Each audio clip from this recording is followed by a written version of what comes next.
швајцарски писател што го сметаа за автор на книгата која се нарекува Библија. Тајната книга постои. До нејзина копија дошол Јордан Плевнеш, како амбасадор на Македонија во Франција и познат драмски писател, што го заинтригирало да ги истражи незините корени.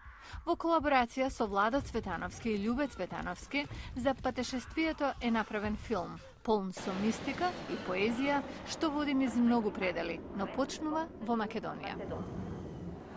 Снимањето траело 2 години, монтирањето додало уште една, а филмот е завршен пред 2 години, ни кажа Плевнеш, со кого разговаравме на неговата презентација на Универзитетот на Јута.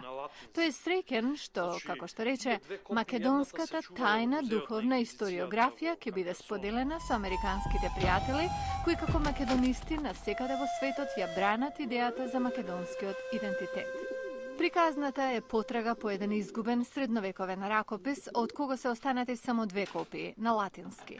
Едната, вели Плевнеш, се чувала во музејот на Инквизицијата во Каркасон, а другата во музеј во Виена. По Француската револуција, копијата била преместена во Националната библиотека во Франција, каде тој ја наоѓа. Сите тврдат дека ракописот потекнува од Балканот, а поголем број медиевалисти тврдат дека тој потекнува токму од големиот град во Преспа, кој што 1096 година бил уништен од првиот крстоносен поход. Филмот ја раскажува потрагата по тој оригинал на еден европски научник кој доаѓа во Македонија да открие каде е пишувана книгата и ги посетува сите духовни ходачавстија, како што вели Плевнеш, од античкиот до средновековниот период.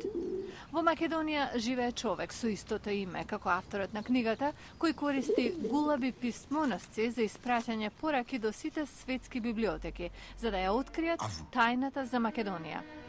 Si vous voulez savoir pourquoi, Тајната во филмот сепак не се открива, но Маја Јакимовска-Тошич од Филолошкиот факултет во Скопје прави научен обид да го распетли патот на тајната книга. Нашата цел и идеја е да ја откриеме реконструкцијата на движењето на овој ракопис од местото на неговото потекло, значи да убицираме точки на линијата на таа трансферзала на движење низ југоисточна Европа, низ делот на Македонија, Босна, Далмација и секако Јужна Франција и Северна Италија. Француски Гардијан филмот го става во релација со Кодот на Да Винчи на Ден Браун, а Јордан Плевнеш не откри дека работи на роман по оваа приказна, што планира да го објави следната година. les 5 morceaux de parchemin que j'ai trouvés aux alentours d'un monastère de Prespa.